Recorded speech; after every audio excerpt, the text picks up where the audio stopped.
Hoje a gente vai dar sequência. Nós estamos no último dom espiritual da segunda lista. Só falta falar sobre ele e nós vamos então entrar depois na terceira lista. Dentro então da apostila, quem localizar aí facilita a sua vida. É a lista B. O último dom citado é o dom de interpretação de línguas. Vê direitinho aí, Maria, que página está, para facilitar os demais irmãos? 27. Página 27, né? Ok, então vamos lá, pessoal. Interpretação de línguas. O que seria isso? Qual o conceito que a gente quer traduzir com isso?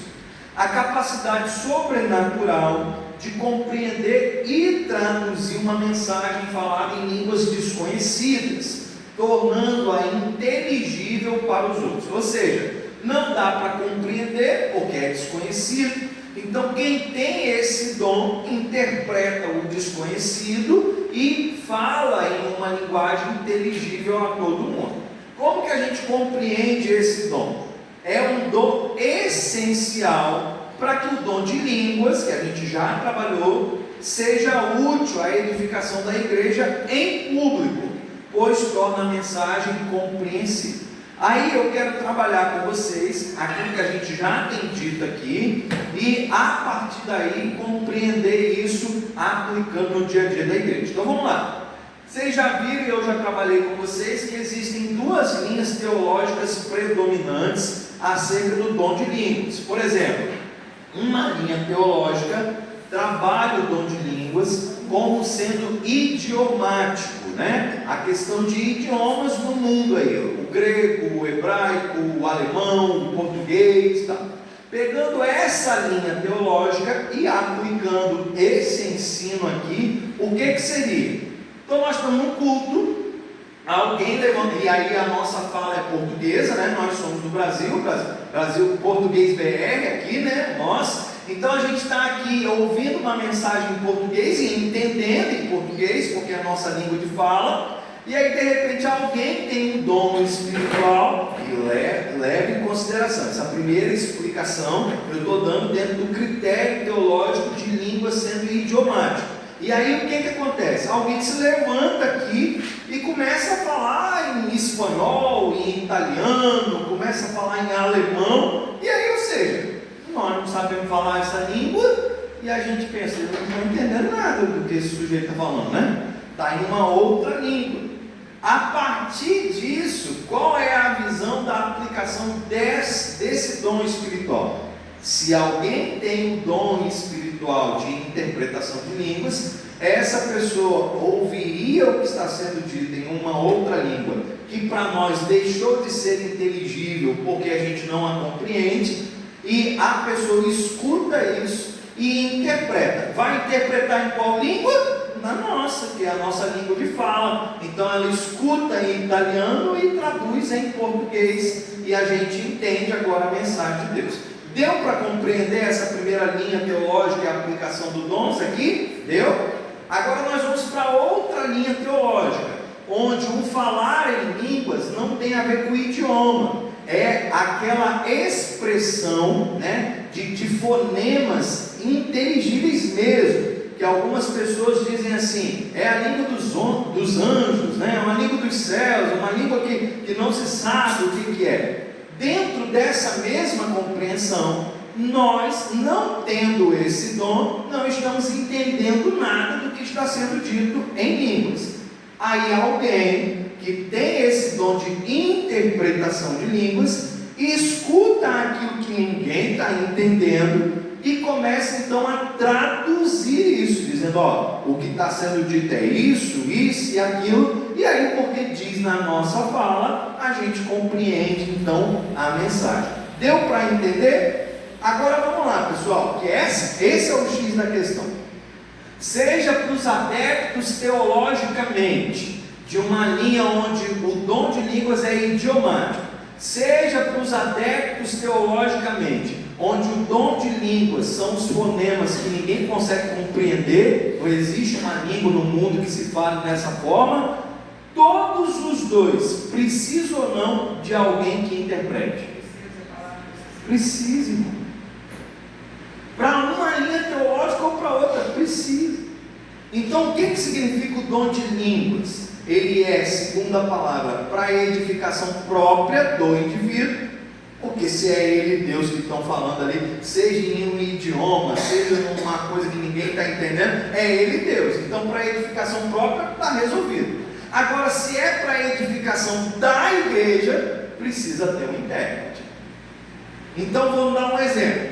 Você está aqui pregando a palavra, né? A palavra que foi por Deus inspirada, a palavra que Deus revelou, a palavra que Deus deu ao pastor, iluminando ele através de uma mensagem, e aí ele está entregando o recado de Deus. Essa mensagem aqui do altar, você está compreendendo?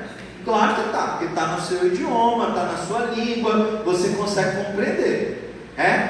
Levanta alguém no meio da igreja e começa a falar em línguas. Irmão, quem está entendendo o quê?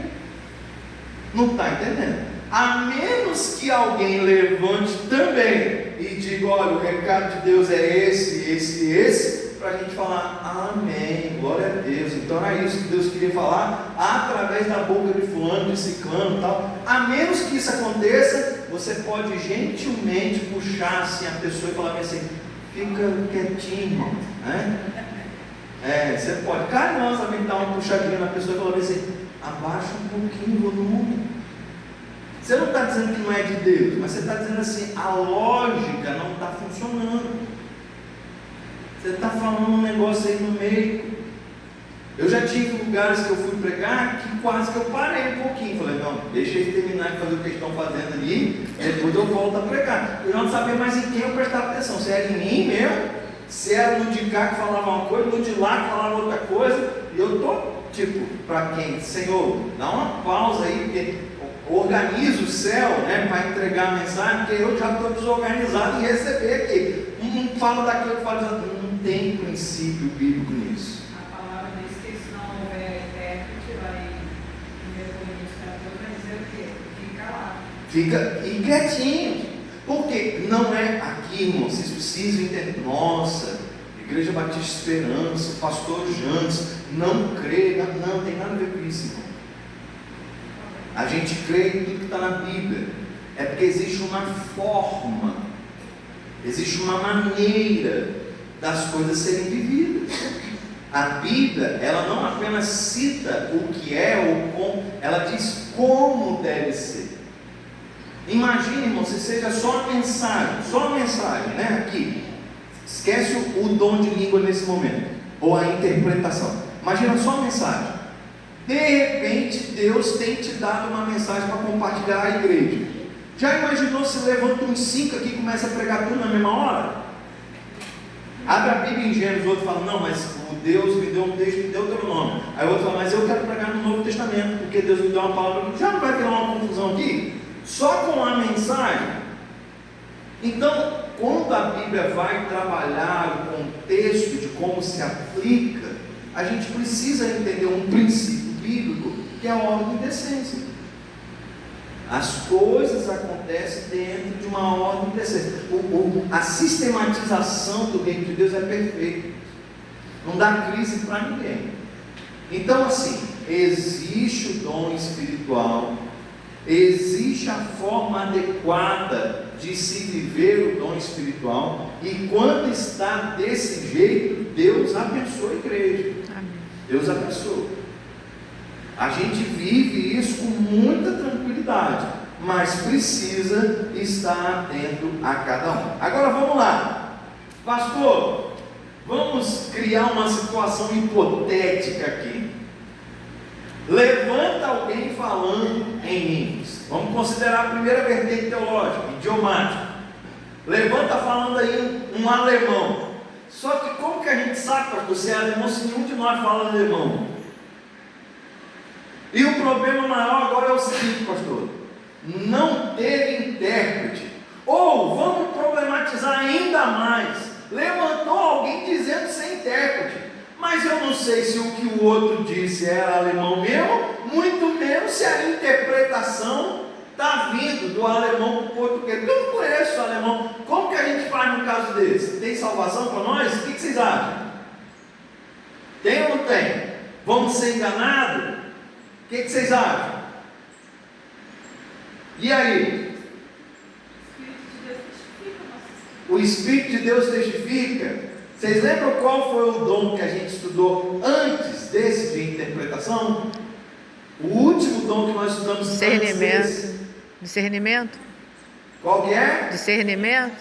Irmãos, por isso que a igreja, ela precisa de todo mundo. O dom de discernimento do Espírito, o sujeito vai olhar e falar, não vou parar, hein? Eu não sei nada de alemão, mas você entendeu não. Porque ele entende e discerne espiritualmente o que vem de Deus e o que não vem. Estão entendendo como que uma igreja sadia, com todos os dons no seu dia a dia, é uma igreja que vai incorrer em menos erro? A pessoa que tem o dom de discernimento de Espírito, irmãos, facilmente será avisada pelo próprio Espírito Santo. Eu não estou aí não. Pode parar, está tentando enganar vocês. E aí poderia se aplicar tanto ao idiomático, a linha teológica, quanto a linha teológica dos fonemas ininteligíveis, né? Qualquer um dos dois aí se aplicaria facilmente. Discernimento do Espírito ou não tem Deus nesse negócio. Não tem Deus.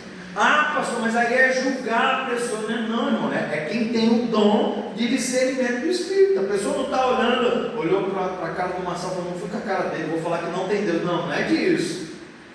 É alguém que de verdade tem um dom espiritual e vai.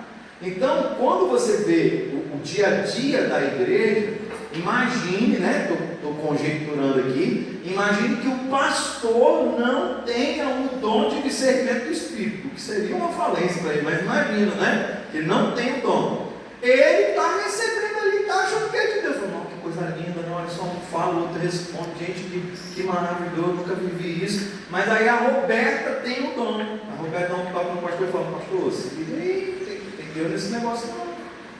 Isso é a igreja, irmãos, é o todo.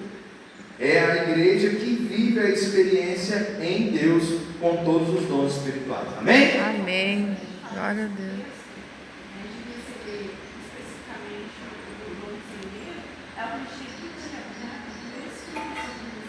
A Bíblia, ela não nos impede, então, a Bíblia não nos impede de pedir acerca de nenhum dom. Ah, eu vou fazer a listinha, né? Vai dar lá mais de 20 dons, eu vou começar, Senhor, me dá o dom de profecia, me dá o dom de língua, de interpretação também, eu quero ser evangelista, me dá o dom de pastor, né? A Bíblia não diz assim, pode parar que você está pedindo muito, né? A Bíblia não diz. A Bíblia diz um princípio, que Deus reparte os dons de acordo com o seu propósito, o seu desejo. Então você pode pedir por um dom específico da parte de Deus a vida inteira, e Deus fala, não, eu sei que você quer muito isso, mas eu não vou te dar isso não, eu já te dei esse, aquele outro, tal. Porque Deus tem o critério dele, na soberania, pelos propósitos dele, e ele dá a cada um o seu dom. O que não acontece, a gente já viu na Bíblia, o que não acontece é Deus olhar e falar assim, Maria Helena está pedindo, mas não dá nenhum para ela, nenhum. Ah, não gosto dela, não existe isso. Então todo cristão tem ao menos um dom espiritual. E, irmãos, eu estou para dizer para vocês, pela vivência da vida cristã, que quanto mais você se envolve no reino de Deus, mais propício você fica para ter mais de um dom. Amém. Porque é a utilidade na igreja, no dia a dia do reino. Então seria meio ilógico Deus dá uma capacitação sobrenatural restrita, um para cada apenas, se a gente tem que fazer um mundão de coisas no mundo espiritual. Então, assim, é claro que não é ficar esperando e me dar aí os dons. Os dons têm que ter serventia no dia a dia. Para que funcionaria um dom da palavra, né, uma palavra de conhecimento, uma palavra de sabedoria, se você não quer aconselhar ninguém? Não faz sentido. Ah, para que um dom de evangelista se você não evangeliza ninguém? Não faz sentido. Então os dons, eles são utilizados para o avanço do reino, para a edificação da igreja. Essa é a proposta. Mas à medida com que a gente se envolve, aí não há nenhum sentido descontinuar a busca. Você pode, a menos que Deus diga assim, Roberta, para de pedir esse dom que eu não vou te dar. Tudo bem, Deus já foi direto com você. Mas se não for isso, pode pedir a vida toda. Deus, Senhor, eu queria isso, Senhor. Os motivos são esses, estou desejando isso. Então, mas Ele, na soberania, vai dar o que Ele quiser, quando Ele quiser, para quem Ele quiser. Deu para entender isso aí? Então vamos nós.